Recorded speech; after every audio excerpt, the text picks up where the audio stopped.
El contexto de Espacio 4, con Gerardo Hernández. Gerardo, un gusto saludarte, muy buenos días. Igualmente, Juan, muy buenos días a ti, a Marcela del Auditorio. Un gusto estar nuevamente con ustedes. Y pues hemos escuchado en los últimos días las intervenciones del presidente de la República, dando un mensaje final acerca del sexenio. Suena estas cápsulas informativas más a justificación de un gobierno que no logró las expectativas generadas en la elección del 2012 y que termina, como hemos visto, con saldos muy negativos para el país. Un mensaje advierte que la deuda de México ha descendido cuando ocurre todo lo contrario. Teníamos una deuda hace 6 años de 5 billones de pesos y ahora rebasa los 10 millones. Es una información que definitivamente se plantea en términos positivos para el gobierno, puesto que se trata, insisto, del cierre de una administración en la cual se fincaron esperanzas por la presunta renovación de un partido político, en este caso el PRI, que retomaba la presidencia de la República después de 12 años de ser oposición, periodo en el cual el PAN, Acción Nacional, tampoco pudo cumplir las expectativas generadas en los gobiernos de Vicente Fox y de Felipe Calderón. Hemos visto cómo el Día del Presidente, que era el 1 de septiembre, se ha venido devaluando, ha venido perdiendo énfasis en los días pletóricos del Día del Presidente, en los cuales la República concurría durante más de una semana a las fiestas presidenciales. Empezaba antes del 1 de septiembre el cierre, el mensaje presidencial en la Cámara de Diputados, que era el culmen de un sistema presidencial que le rendía pleitesía al Ejecutivo Federal cada año. El presidente se reunía después con las Fuerzas Armadas, con los gobernadores, había el clásico besamanos en el Palacio Nacional. Todo eso terminó porque el país avanzó en términos democráticos, porque la figura presidencial se deterioró con el paso del tiempo. Vimos cómo elecciones presidenciales como la del 88, muy cuestionada, en la que incluso todavía se afirma que hubo fraude electoral para imponer a Salinas de Gortari, los excesos en la presidencia de López Portillo previamente, esta presidencia frívola de Vicente Fox, de Felipe Calderón. Todo este conjunto de circunstancias llevaron por sepultar el Día del Presidente, y hoy tenemos a un Ejecutivo Federal en funciones en parte de comentarista, de locutor, explicando, insisto, qué se hizo, qué no se hizo, conociendo la perspectiva, el punto de vista del gobierno federal sobre temas muy sensibles, de Ayotzinapa, la Casa Blanca y múltiples asuntos que han sido motivo de escándalo internacional, que no han quedado debidamente aclarados, como el caso Odebrecht, la estafa maestra, masacres en diferentes estados de la República. Un presidente de México, Peña Nieto, que lleva, como lo hemos comentado ya, a su último año de ejercicio, con la peor calificación histórica concedida a ningún ejecutivo federal, justamente por el tipo de gobierno que realizó. Lo que hoy explica ante los medios de comunicación en vísperas de su informe, debido a haberlo hecho en los primeros días de esos temas tan sensibles, tan espinosos, que deterioraron fuertemente la imagen del presidente de la República. El presidencialismo se agotó en México, como también se agotó la paciencia de los mexicanos frente a un sistema político que no dio respuesta a demandas de la ciudadanía muy sentidas en aspectos de justicia, de seguridad pública, de ataque a la corrupción, de combate a la impunidad. No se hizo todo esto y el resultado lo vimos el día 1 de julio en las elecciones presidenciales y generales de México, en las cuales el país, la mayoría de los mexicanos, optó por un cambio radical en la candidatura de Andrés Manuel López Obrador. El PRI ofrecía lo mismo, el PAN también, de manera que la sociedad mexicana en este proceso anterior, con civilidad, optó por un cambio de gobierno, un cambio en el estilo de gobierno. El artículo 34 de la Constitución establece claramente que corresponde a la soberanía popular, es decir, a los mexicanos, un cambio de régimen, y es justamente lo que está planteando López Obrador, con apego a la Constitución, a la forma de gobierno. Está planteando cambios que la sociedad reclama, que el país necesita.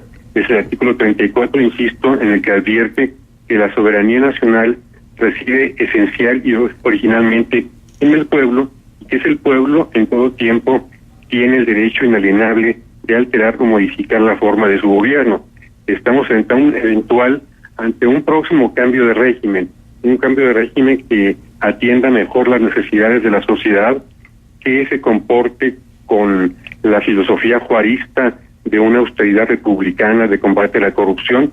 Hay enormes expectativas en el caso del gobierno de López Obrador, que va a empezar el 1 de diciembre, y que genera, insisto, en esta elección presidencial grandes expectativas.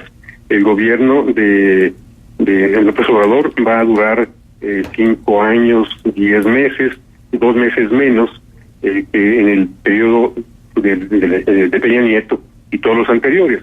Aún así, sigue habiendo un lapso muy grande entre la elección, el día de la elección, y la toma de posesión del presidente de la República. Va a seguir siendo de 4 meses y debería cortarse para que no existan estos vacíos que generan un periodo tan largo entre la elección, insisto, y la toma de posesión.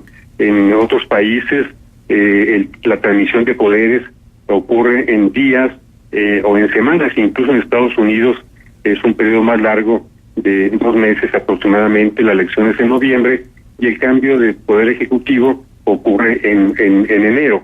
En México tendría que ocurrir lo mismo. Esta reforma que se hizo a la Constitución, al artículo 84, para que el presidente que asume el poder el 1 de diciembre termine el día 30 de septiembre del 2024, tendría que cortarse aún más, para no ver estos casos como el actual, en el cual el presidente Peña Nieto se desdibuja de la escena política nacional, empieza a ejercer como presidente en funciones sin la categoría constitucional que debe corresponderle a López Obrador. De manera que, insisto, habrá que modificar también la Constitución para que los plazos entre la elección y la asunción del nuevo gobierno sea más corta. En México tenemos una larga herencia y tradición política fincada en el presidencialismo, un presidencialismo que asumía como propiedad personal el cargo de Ejecutivo Federal cuando es un cargo de elección popular. Y los periodos tan largos entre la elección y la toma de posesión, repito, se generan justamente por este atavismo en el cual el presidente no quiere entregar tan pronto la responsabilidad, y el ejecutivo electo pues tardaba 6 meses, como en el caso actual, en asumir la presidencia. De manera que tenemos, insisto, un sexto informe presidencial con más sombras que luces, un gobierno que, insisto, termina con una amplísima reprobación nacional justamente por no haber dado respuesta oportuna y contundente a temas muy específicos que han generado, insisto, un gran rechazo social hacia la figura del presidente Enrique Peña Nieto, un presidente que termina con un país, como él mismo lo reconoce, con índices delincuenciales y de violencia que tuvieron un repunte en los últimos años, justamente porque la estrategia no se modificó un ápice con respecto a la que aplicó el presidente Felipe Calderón. Se dieron a la Secretaría de Gobernación facultades extraordinarias que concentraron en esa dependencia las facultades de seguridad pública. Se desapareció a la Secretaría de Seguridad Pública, que tenía una función muy específica, para darle a esa dependencia, a cargo entonces de Osorio Chong, amplísimas responsabilidades, lo mismo que el sistema penitenciario.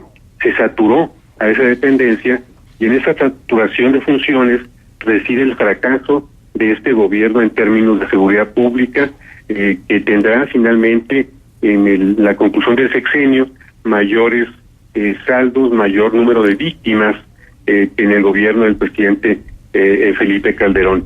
La atención está centrada entonces en el gobierno de López Obrador, que va a empezar el 1 de diciembre, con grandes expectativas, tiene un gran respaldo popular, como vimos en las elecciones, con más de 30 millones de votos. El PRI obtuvo 9, Acción Nacional 12, de manera que es un presidente muy legitimado, que habrá que ver también cómo se comporta esa porción de la lista nominal de electores, cuál va a ser el comportamiento, la actitud de los 30 millones de mexicanos que votaron por López Obrador, puesto que el rumbo del país puede proponerlo el presidente en funciones, que asuma la presidencia el 1 de diciembre, pero finalmente va a depender de todo el país, de todos los sectores, el rumbo que le den a México en los próximos 6 años. Tendrá que ser México muy observante del gobierno de López Obrador, muy crítico para no aplaudirle todo y tampoco reprobarle todo. Hay dudas acerca de cuál será la ruta que tome finalmente el gobierno de López Obrador, pero también hay grandes expectativas, una aprobación nacional al presidente electo muy amplia, en el Congreso igualmente se invierten los términos, la primera fuerza política es Morena, ya asume el nuevo Congreso el día 1 de diciembre con una gran fuerza por parte de Morena y le va a permitir modificar la Constitución, leyes secundarias y en alianza con sus coaligados partidos, Encuentro Social y el PT, reformas constitucionales.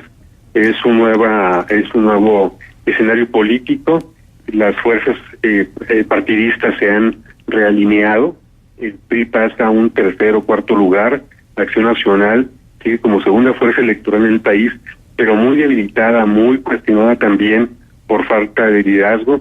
Hemos visto cómo después de las elecciones está el pleito, la rebatiña por ocupar las coordinaciones en la Cámara de Diputados, en la Cámara de Senadores.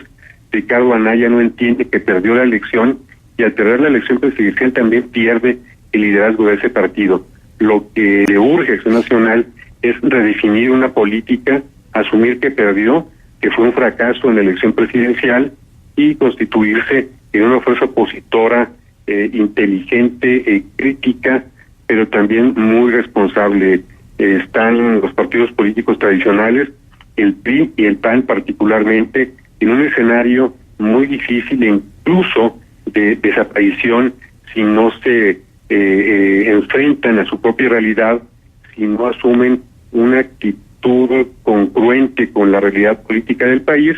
Pues hemos visto que Margarita Zavala está tratando de generar nueva corriente política en el país que podría ser un golpe muy importante para Acción Nacional.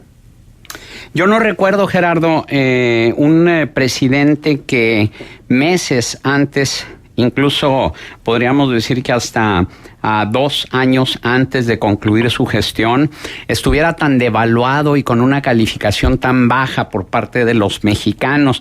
Y el ejemplo que ponías tú de estos mensajes presidenciales en particular en el caso de la deuda que ha dicho que se ha reducido, bueno, pues nada es verdad ni es mentira, todo es según el color del cristal con que se mira, y hay manera de manipular la información para decir, bueno, sí bajó con relación al Producto Interno Bruto que se tenía en un determinado tiempo, pero lo que es la realidad no se puede soslayar. El caso que tú dices es de lo más ilustrativo. Si se tenían 5 billones y ahora se tienen 10 billones de deuda, bueno, pues ahí está la cifra, pero no es la única. También esto que está diciendo de que se ha reducido el número de pobres, bueno, pues las propias cifras oficiales los desmienten. Si bien hubo una manipulación de cifras por parte del INEGI y del Consejo Nacional de la Evaluación de la Política de Desarrollo Social, que no aceptó las cifras del INEGI y diciendo el Coneval que la pobreza pasó de 55.3 millones a 53.43 millones. Bueno, Julio Volvinic, investigador del Colegio de México, dijo que la cifra fue manipulada a través del INEGI, por lo que el sexenio no puede ser evaluado correctamente, y dijo que en los primeros 21 meses de la gestión de Peña se añadieron unos 2 millones más al universo de la pobreza, y esto lo da con cifras incluso de las propias autoridades oficiales. Pero hay más todavía, esto que habla de la los compromisos, los 15 compromisos que firmó Peña Nieto con relación al combate a la pobreza y la protección a las clases más desprotegidas. Bueno, de los 15 compromisos únicamente cumplió 3, y eso a medias, y 12 fueron totalmente incumplidos. Entonces esto nos habla pues prácticamente de un sexenio de fracasos que no será difícil superar a López Obrador. Sí, efectivamente, hay cifras muy maquilladas. Cada alcalde, cada gobernador, cada presidente de la República alinea los datos según su conveniencia. Ninguno va a salir a decir que fracasó en todo. Tendrá que buscar algunos equilibrios, aunque sean muy endebles, muy cuestionables, muy debatibles. Efectivamente, durante la administración del presidente Peña Nieto se tuvieron algunas intromisiones en organismos teóricamente autónomos como el INEGI, justamente para que los parámetros para medir la pobreza, la inflación y otros indicadores importantes en el país pudieran ser susceptibles de manipulación y de presentar a la sociedad mexicana resultados aparentemente favorables para un gobierno cuando en realidad no lo son. El presidente Peña Nieto no estuvo a la altura de la oportunidad, tampoco del reto que le ofrecía ocupar la presidencia de la República. Anteriormente los presidentes de México tenían una formación más rigurosa, más estricta, tenían mayor fogueo en el gobierno federal y en la República. Regularmente eran secretarios de Estado que habían pasado por otras carteras de la administración federal, y en pocos casos había habido presidentes de la República que previamente hubieran sido gobernadores. El primer presidente electo de México que antes fue gobernador fue Lázaro Cárdenas, quien tuvo un desempeño muy importante en la presidencia del país. Sin embargo, en la presidencia de otro gobernador como fue Vicente Fox, no estuvo tampoco, como en el caso de Peña, a la altura de la circunstancia. Vicente Fox tuvo una oportunidad histórica de darle a México realmente una transformación política, de cambiar el modelo de gobierno. No lo hizo. Se echó en la hamaca, dilapidando el bono democrático que había obtenido al ser el primer presidente de oposición en ocupar el cargo. En el caso del presidente Peña Nieto, bueno, antes con Felipe Calderón, él participó como candidato a la gubernatura de Michoacán y perdió la elección. En el caso de Peña Nieto, fue una imposición muy clara de Arturo Montiel, dejando a su sobrino en la gubernatura del Estado de México. Peña llega a la presidencia más que por una fortaleza política, intelectual, con una autoridad moral, llega impuesto por los gobernadores, por un club de gobernadores. Peña Nieto, si vemos la trayectoria política, diputado local en el Estado de México, también impuesto por el PRI, por su tío Arturo Montiel, secretario de Administración del Estado de México, la entidad más caciquil de la República. No llegó con las prendas intelectuales, políticas, de administración pública que exigía la presidencia del país. Entonces, quien gobernó realmente tras bambalinas fue Luis Videgaray y posteriormente también Aurelio Nuño. Ellos tenían de alguna manera roce internacional, experiencia administrativa, financiera, pero también en este sexenio del presidente Peña Nieto vemos la concurrencia de dos fracasos: el fracaso de un presidente con trayectoria política y el fracaso de figuras de la tecnocracia como Luis Videgaray, que igualmente fracasan. De manera que el presidente Peña llega, insisto, muy debilitado en términos de preparación, de experiencia política, administrativa, y con muchos compromisos con los gobernadores como Humberto Moreira, como Rubén Moreira, como César Duarte, Javier Duarte, Roberto Borge y otros de la República, que asumen ese compromiso con Peña Nieto para financiar su campaña política, en parte con deuda pública de los estados, con votos, y el compromiso debió haber sido apoyo financiero, apoyo político a cambio de impunidad. Vimos cómo uno de los grandes cuestionamientos a la administración del presidente Peña, más allá de asuntos capitales e importantes como la seguridad pública, como la economía, el gran reproche de México al gobierno del presidente Peña Nieto y a su partido, el PRI, fue por la corrupción que siempre ha existido en México, ciertamente, pero que en esta administración tuvo un repunte extraordinario. Se nos dice en estos mensajes presidenciales, en estas cápsulas, que México pasó en términos de turísticos del 12º lugar al 8º o al 6º, hablo de memoria, pero no se nos dice y jamás se nos dirá de parte del gobierno de la República que en la escala de transparencia internacional que mide la corrupción, México descendió en este sexenio 32 lugares.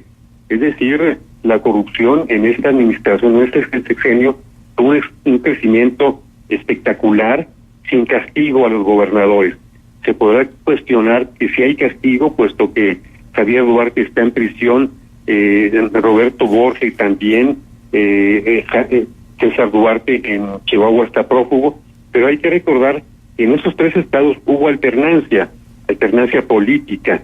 Si el PRI hubiera ganado Veracruz, Quintana Roo y Chihuahua, hoy no estuviera prófugo César Duarte, hoy no estaría preso Javier Duarte, que podría salir en libertad por deficiencias en la averiguación y en las denuncias presentadas por la PGR, y también estaría libre Roberto Borges.